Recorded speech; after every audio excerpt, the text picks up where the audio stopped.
alcoholic audio engineer here in lovely, scenic, drizzly Paju City, South Korea.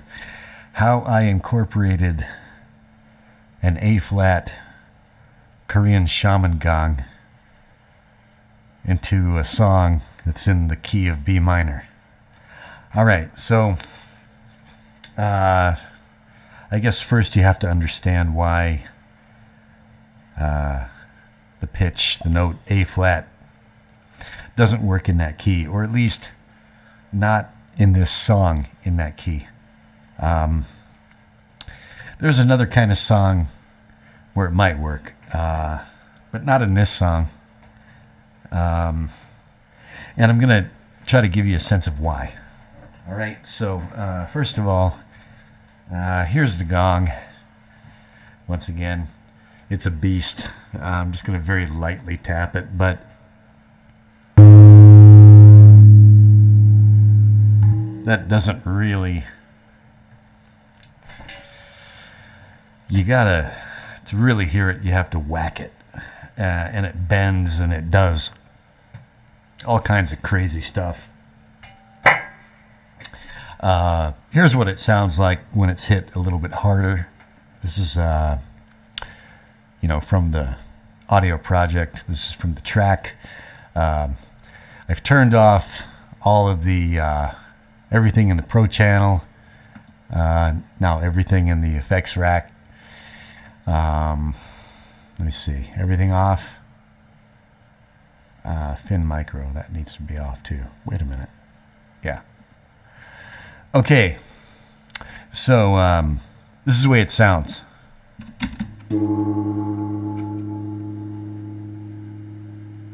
Okay.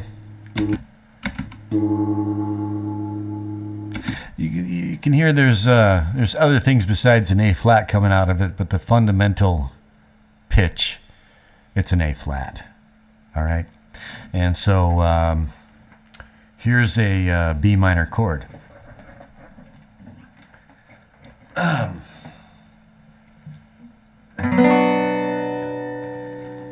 play the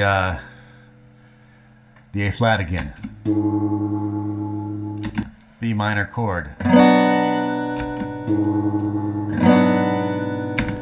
You should be able to hear that it just doesn't match. All right, without getting into any theory, anything like that.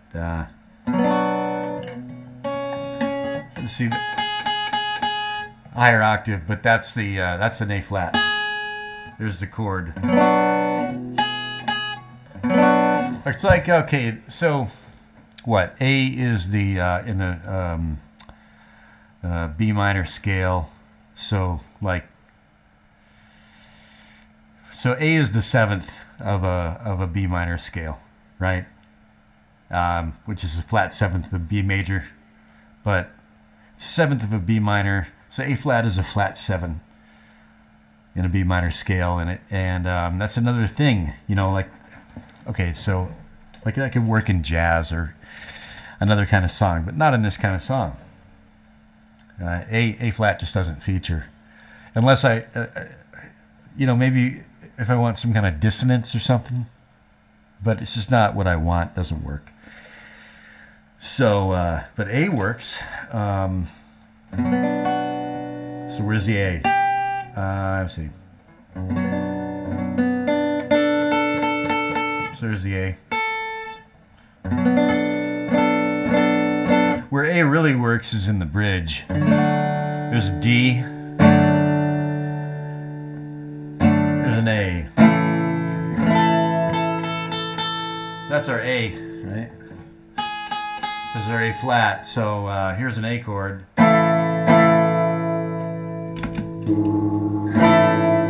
Doesn't work with that either. Here's D. Doesn't work with that either. The song basically has 4 chords with so it has B minor and it has F sharp major. For most of the songs, just D minor, F sharp major. The bridge is D and A. And then at the very end of the bridge, it goes in very briefly into a D and then back into the B minor. F sharp major. All right. So in none of those does A flat work, right? But A works. A works in the bridge.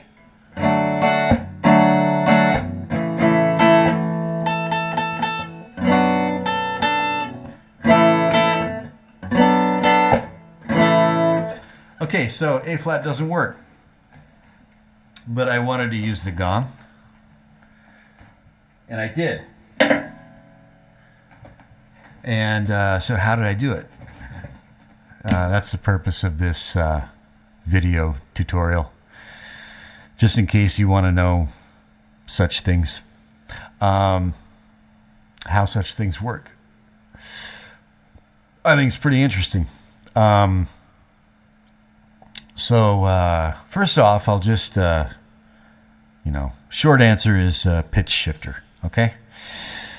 So pitch proof is my pitch shifting plug-in here in the effects rack. So here it is, A flat, and here it is when I turn on the pitch shifter.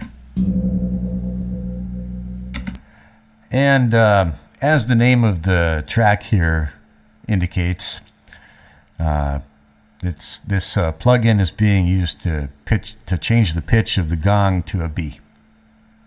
All right, so let me show you what that looks like.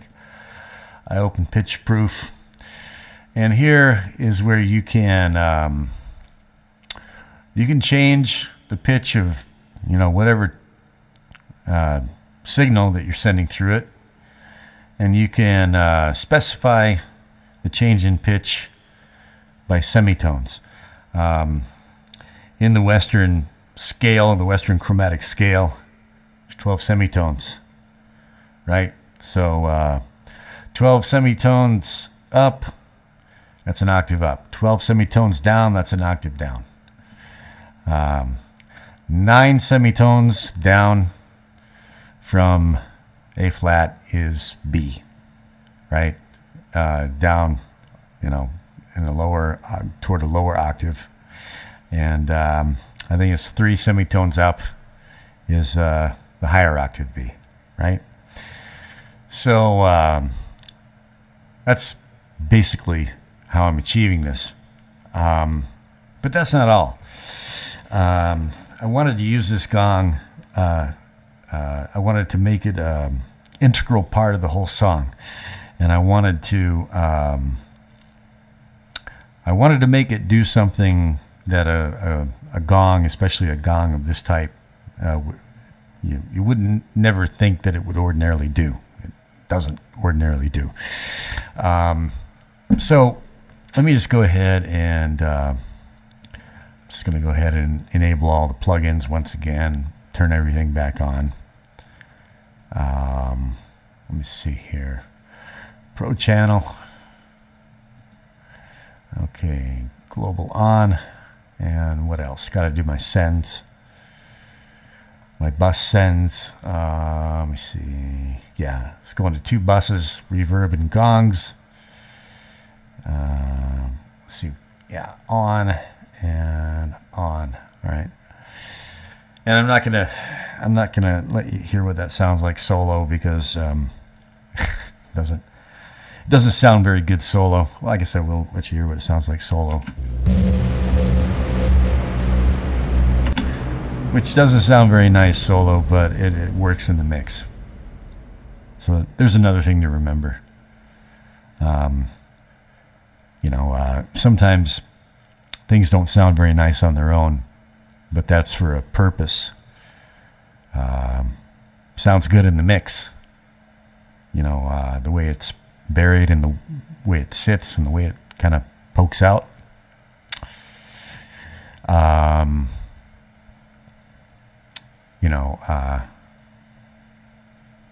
That's why we have this solo button, right? You solo a track. That's why we have this mute button. You mute a track. Sometimes you tweak things, with the track on solo, but oftentimes you turn off a solo track. You tweak the track in the mix, because that's eventually how it's going to be heard is in the mix, you know. And so that's where you want it to sound good, you know, the way that you want it. So, you know, I tweaked it in the mix until it sounded the way I wanted it to sound, and then, well, then however it sounds when I solo it is kind of irrelevant at that point. Okay, so anyways, here I have, starting at track 16 and going through track 23, I've got, well, B gong L. So that's the gong pitch shifted to B. L is for low, M is for medium, and H is for high, right? So if I solo B gong medium, it's at a higher pitch. And if I solo B gong high, H, here, it's at a,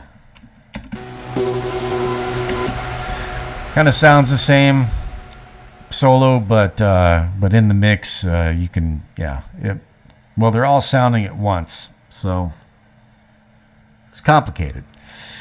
All right, but I'm just kind of trying to show you. Oh, wait a minute, you didn't hear that because I had soloed medium. All right, so here's B gong high.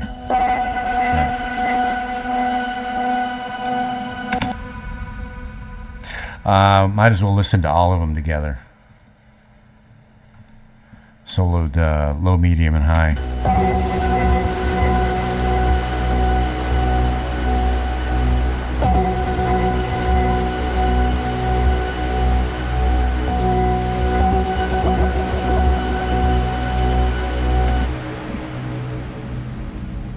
There's a lot going on there, tonally,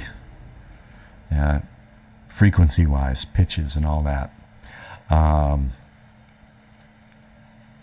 Carefully tweaked and adjusted to poke out of the mix in a certain way, so that certain frequencies come out in such a way that, to me, it sounds like choir of human voices.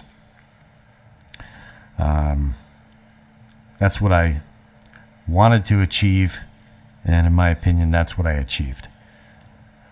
So we've got B, right, and F sharp. Now F sharp I only got in one octave, right? And by the way, before I forget, I'm going to go ahead and freeze this track.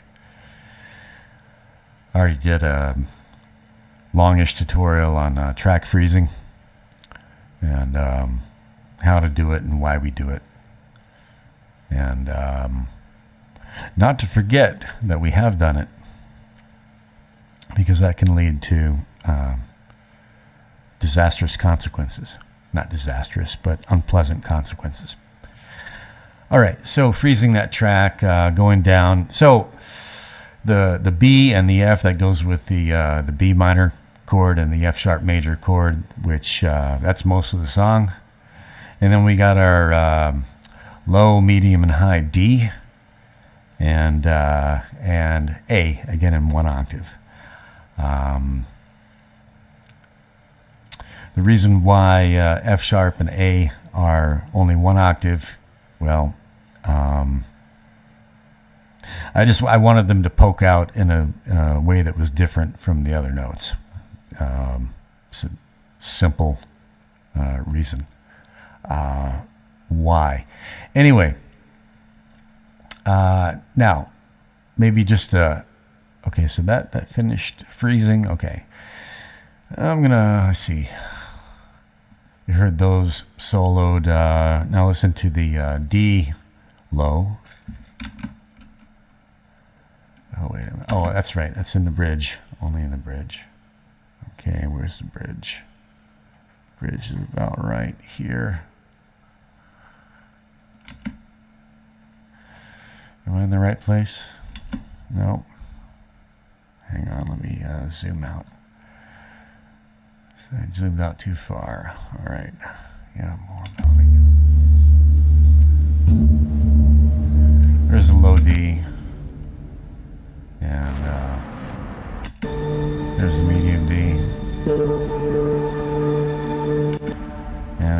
high D. Wait a minute. Solo.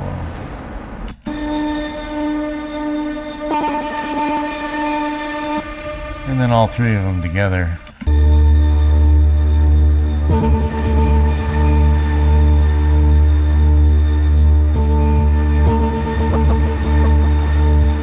Lots of shit going on there, you know.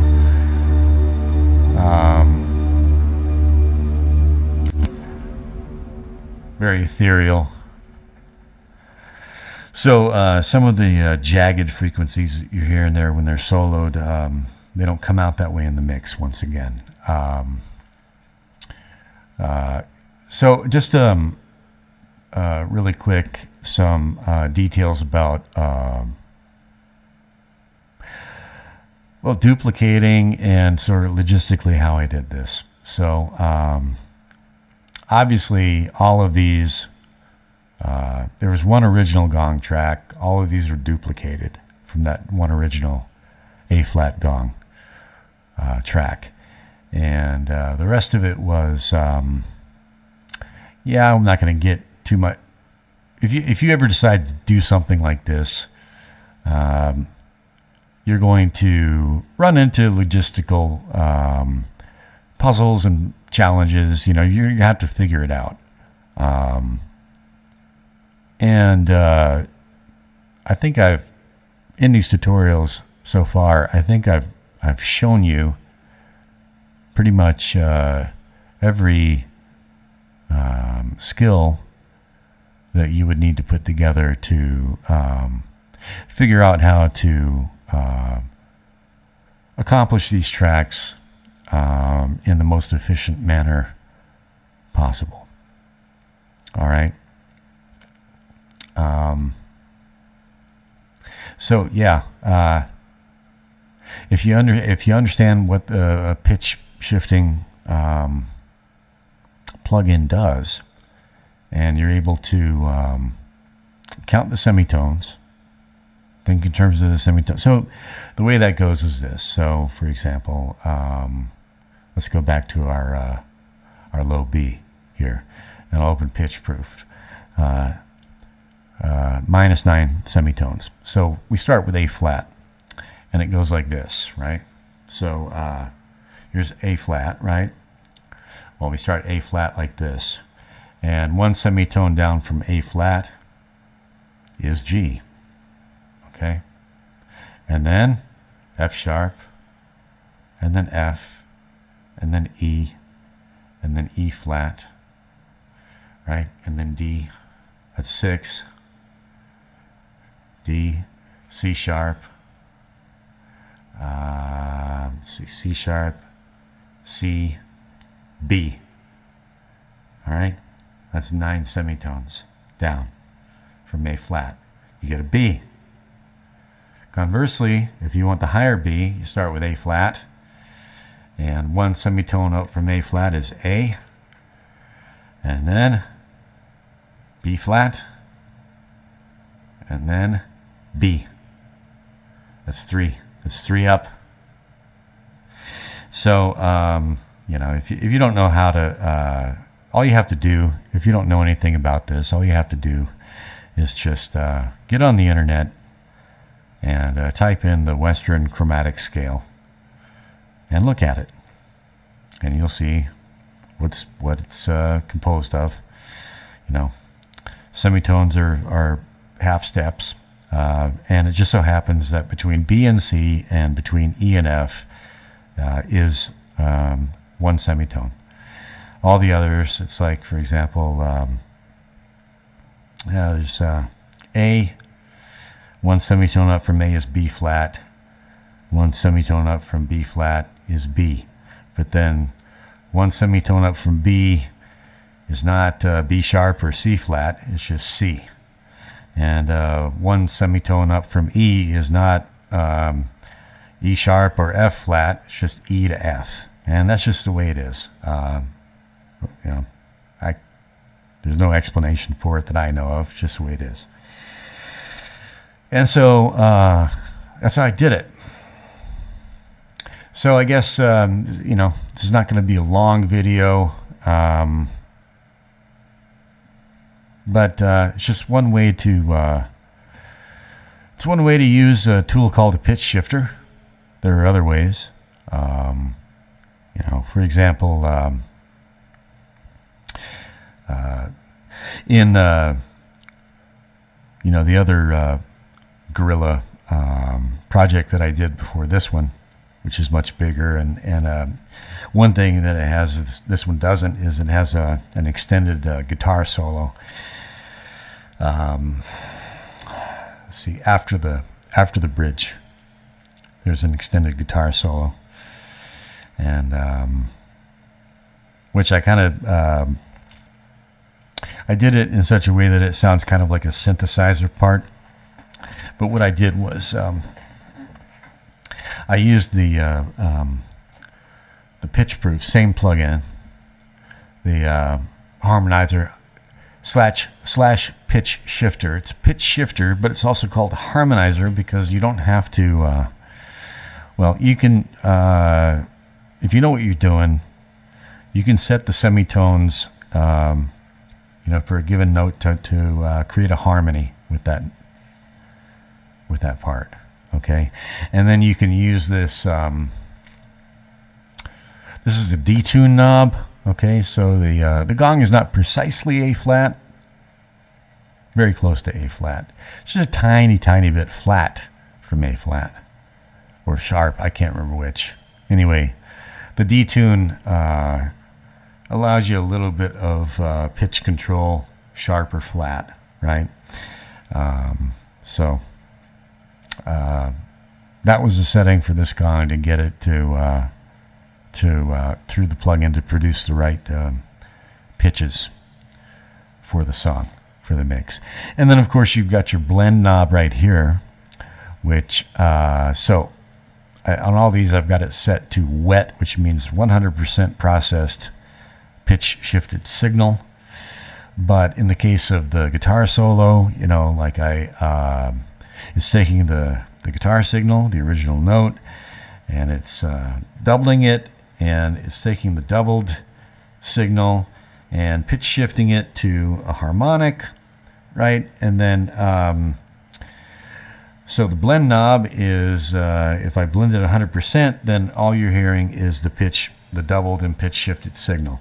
You're not hearing the original signal. But like for example in the guitar solo, I had it set like somewhere around 12 o'clock so you can hear both, so you hear the harmony. Now in this case, just to give you a better idea what I mean, let me just go to the let me go to the I'll go to the medium B gong and solo it.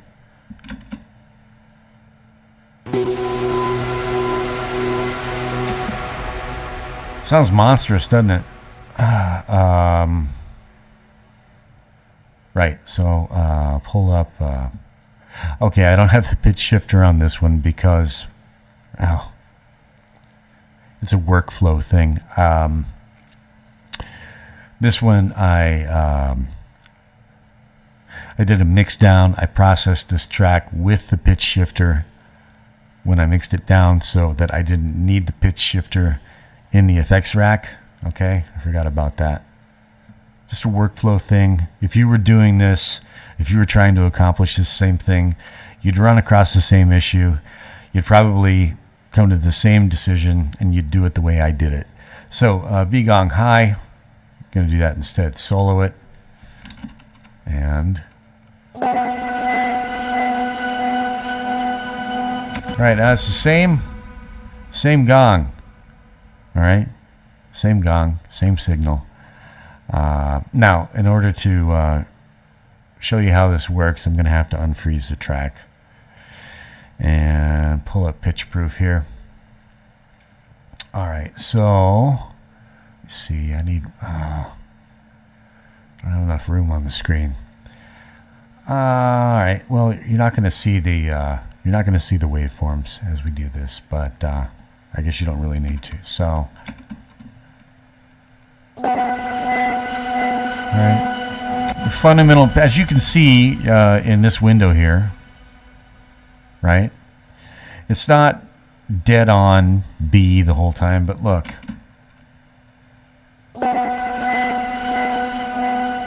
You see B like flickering back and forth. It's fundamentally B. And the pitch shifter is reacting to all the other overtones and resonant frequencies that are going on, but it's fundamentally B. That's why you see B flashing back and forth there. All right. Well, watch what happens when I dial back the wet knob to 12 o'clock.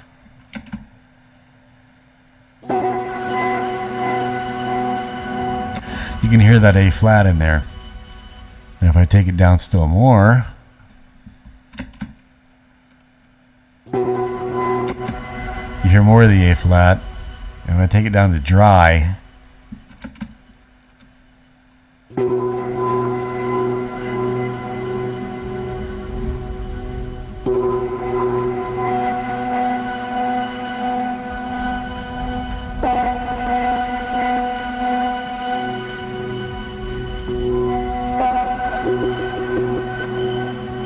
okay, so that's how that works. Oh, wait a minute. Okay, I just had another brain fart. Still working through the brain farts. Again, it's a workflow thing. I've got this pitched an octave, so it's not okay. We're gonna have to go to the because that's the way I did it. Oh, so this was already this was the same mix down that was. That's right. So here's how what I did was I mixed this down in B medium. I mixed this down with the plug-in to the medium pitch, which is why I didn't use the pitch shifting plug-in in this track. Then that's right, I duplicated this track here. B Gong H high is medium, duplicated, and then I used the pitch proof, and then I set it a full octave up. Okay, so never mind my nonsense. So to demonstrate what I'm talking about, we're gonna have to go to low. All right, so once again, unfreeze. If I don't unfreeze, then I can't tweak the plugins. They're frozen. All right. So all right. So pitch -9. Now you're going to hear the B and the A flat. I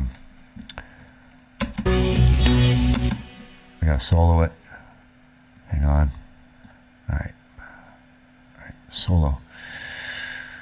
Here we go.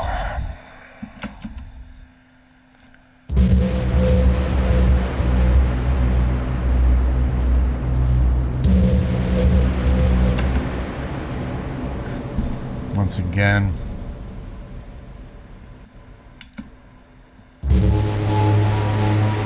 There's that A flat. Here it is at 12 o'clock.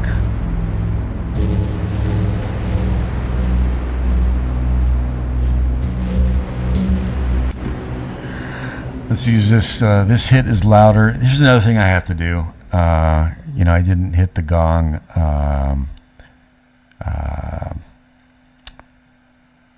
the same way every time in terms of the velocities are different between the hits. Although I used compression, this is something I have to address, but that's another issue. Just waveform editing. Anyway, so here's that hit, 100% wet. And here it is at 12 o'clock. And here it is dry. This is just the A flat.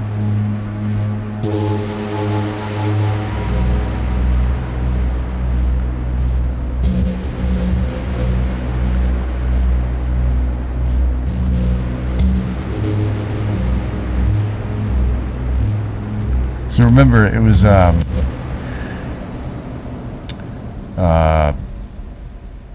see, it was the B an octave down from A flat, right?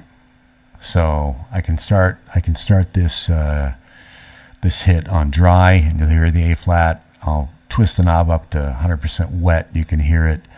You can hear it morph down to a lower B.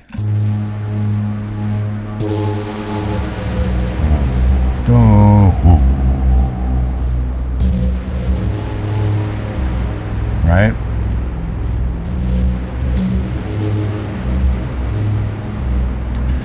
All right, so that's how a pitch shifter works. There's how to use it. Now, it's very common just to use it as an octavizer, which means, you know, you're doing 12 semitones up, 12 semitones down. That's cool. That always works. You know, it always sounds cool. But there are times when, you know, you're going to need to use it or want to use it a different number of semitones. And this is one such instance, and so I did it. And so now let's hear it in the mix. Now that you've heard these soloed individually, and this is the kind of thing that you know, someone who's not listening for it, you know, might not actually hear it, and then you might point it out to them, and then they hear it, right? And I often do things that way by design. Not everything is meant to be noticed. Okay, it's kind of meant to serve the mix, and so that's really kind of a challenge sometimes when I'm listening to mixes.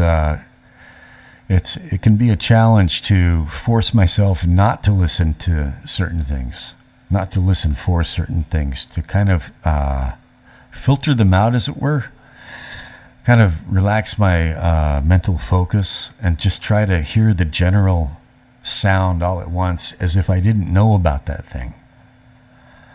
It can be hard to do sometimes, to not hear something, not focus on it. It's impossible in a way. It's kind of like don't think of a pink elephant, right? But anyway, so here's how these things sound in the mix, and just so they're more audible and more apparent. Right now, I'm gonna mute the. Let's see, how did track 26 get there? All right, I did that inadvertently somehow, so I'm going to close this out without saving. But anyway, I'm going to mute Box Cutter B. Is well, listen to it soloed. It's like this ginormous.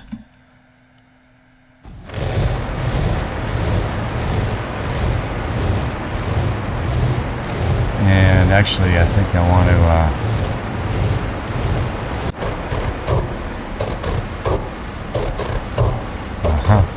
Been playing with this plug-in.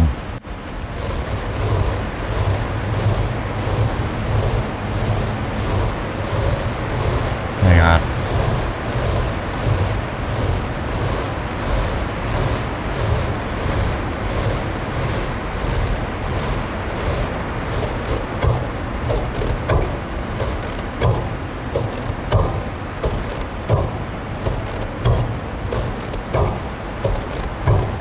Okay, there we go.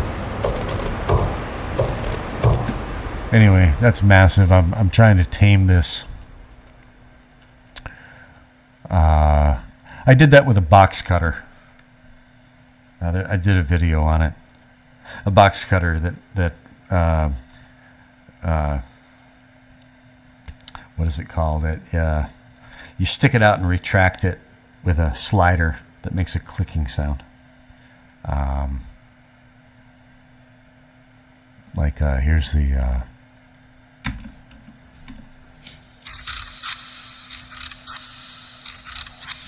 So this is down here, box cutter B for bass is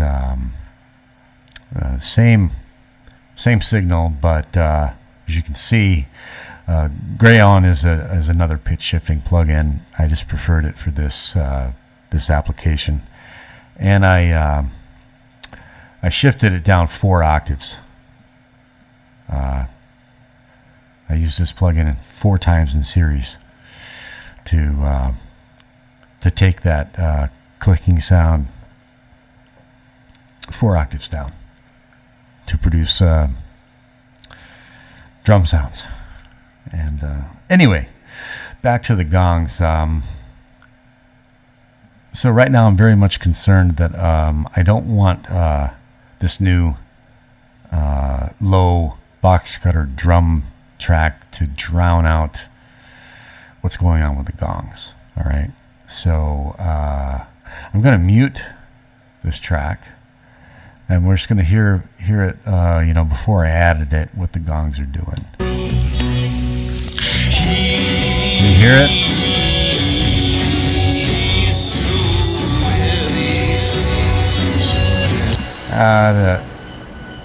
It is kind of subtle if you're not maybe if you're not listening for it, if you don't know what to listen for it. But so here you can see the individual waveforms.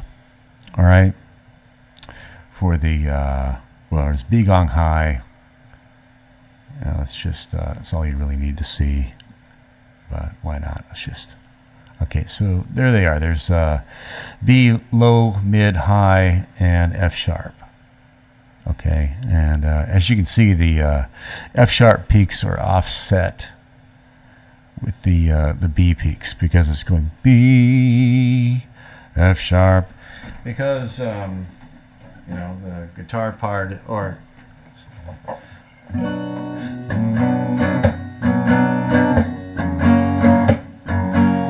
so B gong, F sharp gong, B gong, F sharp gong, like that. So now that you have a visual reference, you should be able to hear it more clearly. Let's back off a little bit and start it from here. That girl in the corner of the room.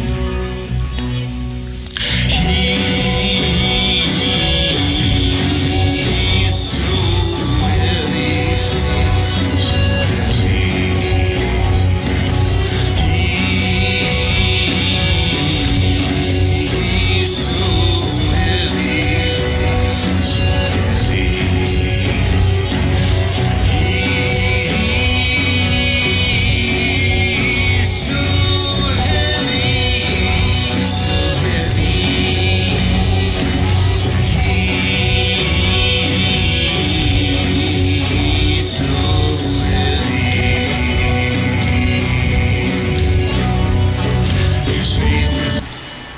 Right. I think, you know, to me it sounds like it kind of reminds me of some reason it reminds me of the old Star Trek, the old one. Whoa, whoa, whoa, whoa, whoa, whoa. You know, the old one with you know, William Shatner and Leonard Nimoy. The theme song for that one. I'm not going to try to sing it, but if you're old enough, you can remember that. Da, da, da, da, da, da, da. And it's got this kind of high synthesizer part that sounds like, if I remember correctly, it sounds kind of like women's voices. That's what it reminds me of, especially during the bridge, where we get into the D and the A gongs, and then it really stands out there more so. It stands out more so, which is also what I wanted. I wanted it to really jump out during the bridge, and so here's what that sounds like. just for reference, listen to the B and the F sharp going, and then we hit the bridge, and the D and the A gongs kick in.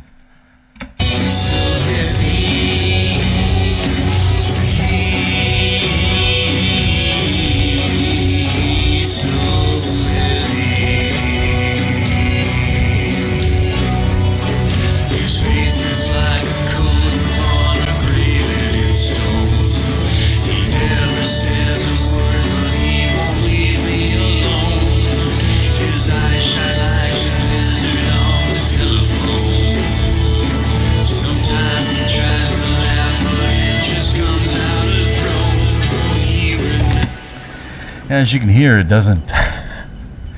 When you solo the tracks, they sound like they're sizzling, and it sounds like I'm frying them in grapeseed oil or something. But in the mix, it doesn't sound that way at all. At least to me, it sounds like a choir of women's voices, and it's contrast, I felt that there's all the, and so now so here's the thing I was wondering is when I add this new really low rumbling box cutter drum track, how are the gongs sitting, Are they still poking out the same way? Right. Let's see. Whoa, what's going on? Got to go into system settings and take out that alert sound. I hate that alert sound.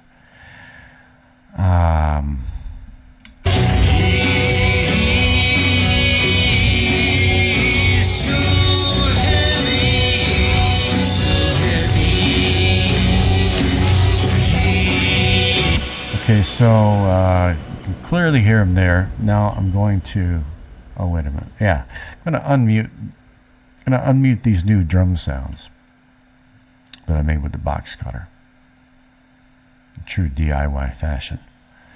Let's hear if how much less apparent, let's just hear.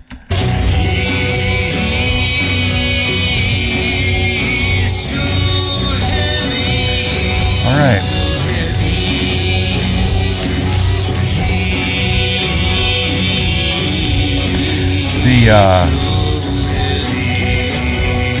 The F sharp gong needs to come up a little bit more, but the B gongs are, well then again, all right, so it's only one F sharp to 3 Bs.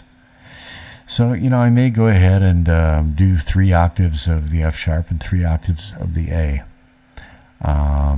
I didn't want to do that at first for reasons, but anyway. So let's see. So if those are poking out okay, then I'm certain that the D gongs and A are gonna do just fine with this new rhythm track. Yeah.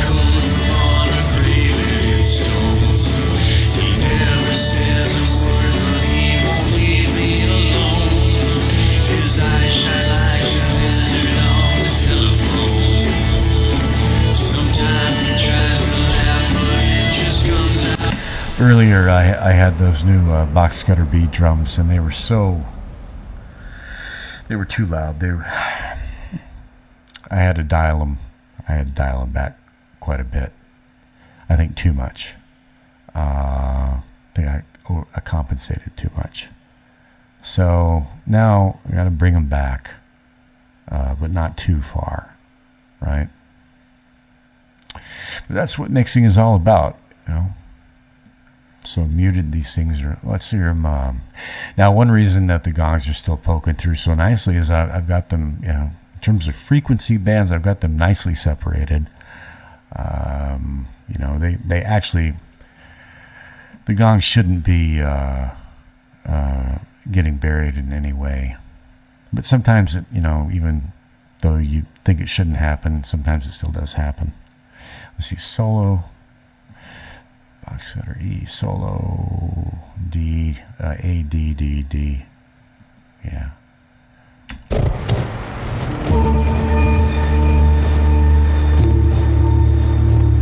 Yeah, okay.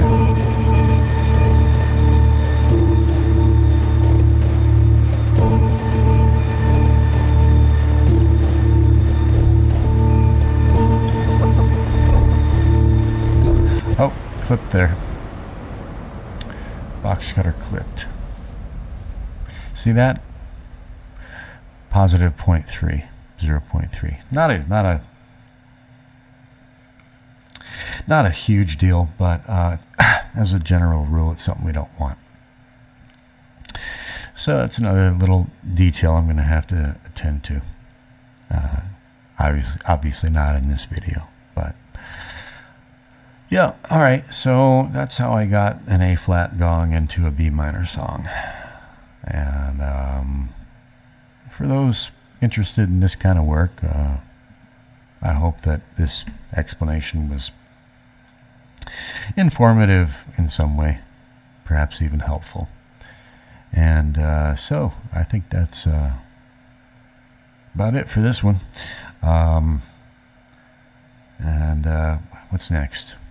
What's next? I don't know. I already gone on for 47 minutes. I don't know how I do it. Talk too much. Yeah, what's next?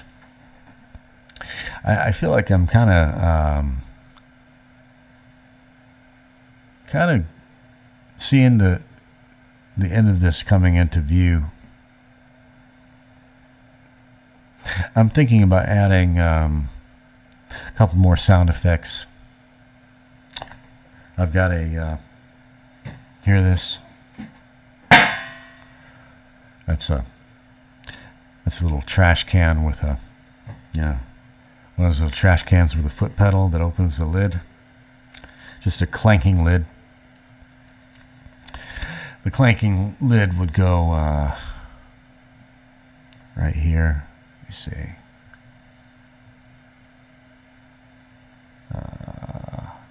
Yeah. Right here. Here.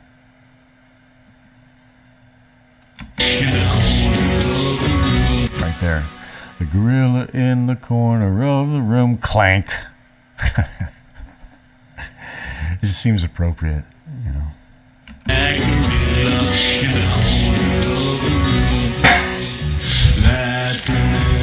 The timing wasn't exactly right. Something like that. Not exactly right either.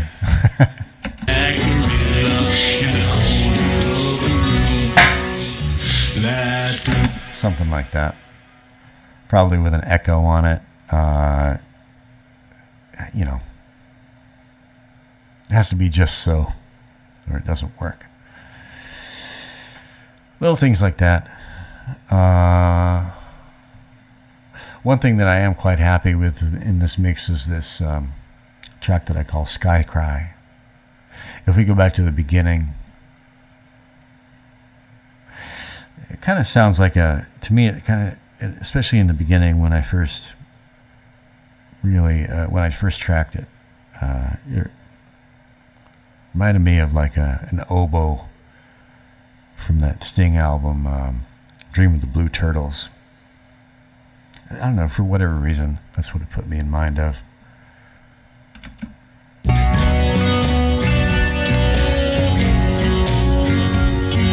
That one.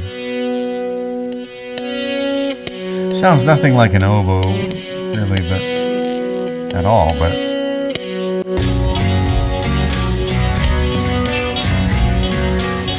I think it's Well,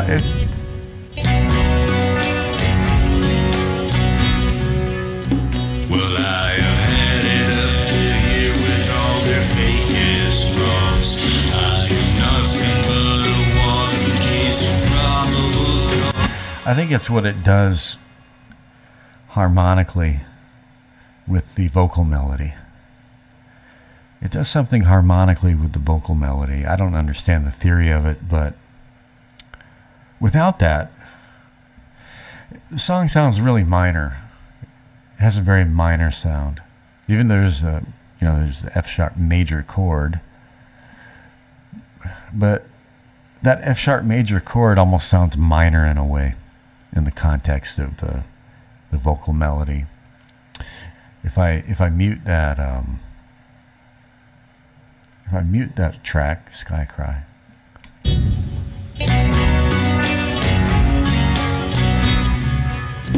Well, I have had it up to here with all their fake ass flaws.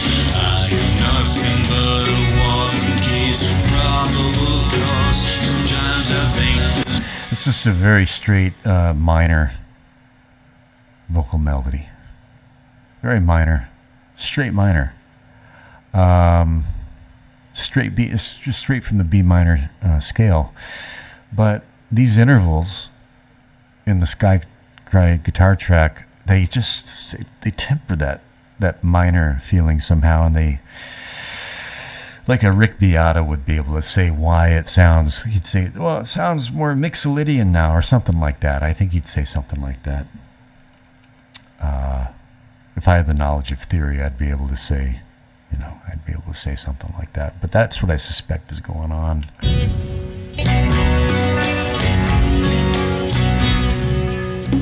well, I have had it up to here with all their fake ass flaws. I am nothing but a walking case of probable cause. Sometimes I think this world ain't nothing but a set of their feet jaws. It just adds, it just makes it sound not so straight up minor. It adds some subtlety and some nuance to it somehow.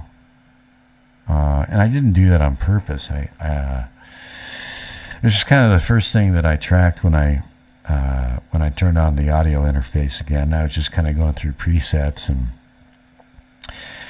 and I liked that one. I thought, well, I was just messing around, really. I liked that setting. I was just very, very, very softly picking. It's a very loud setting. So I was just touching the strings with the pick, just barely touching them, just barely plucking them with that pick. And that's just what I did. I didn't mean to keep it, but when I listened back to it, I thought, that's doing something interesting. Yeah, that's how a lot of good things happen. Kind of by happenstance. Serendipity, I think, is the word. Serendipitously. Yeah. All right, so anyway, that's how I worked an A-flat gong into a B minor song. That makes a good title. It's snappy. And, if you're here listening and following along, thanks for being here. Do appreciate it. Would like to hear from you in the comments. It would mean a lot to me if you do get something out of this. And say hello. And assuming that now here's something I shouldn't assume. I shouldn't assume that if you make a comment that I'll get the notification from YouTube. That's probably a faulty assumption. So if you do say hello, you do comment something, and I don't reply, it's 110,000% because I didn't get the notification from YouTube. I've noticed that one does not always get notifications for everything from YouTube, and sometimes one even gets mysteriously unsubscribed. Involuntarily and mysteriously unsubscribed from certain channels.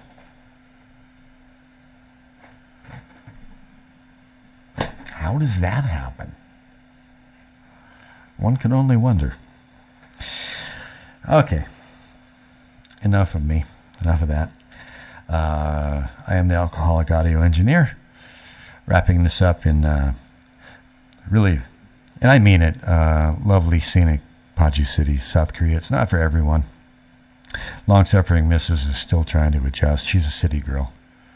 But to me, it's just like rural Virginia, where I went to graduate school. North Central Virginia, rural Virginia. It's like rural Virginia with, but all the signs are in Hangul, Korean, and all the people are Korean. And there's like rice paddies. But it's a lot like rural Virginia. I love it here. And the sunsets are fantastic. Right on the west coast, the Yellow Sea. Koreans call it the West Sea. They're very Korea-centric about their ocean names. West Sea, South Sea, and East Sea. Not the Sea of Japan, the East Sea. Don't you dare call it the Sea of Japan. And it's not the Yellow Sea, it's the West Sea.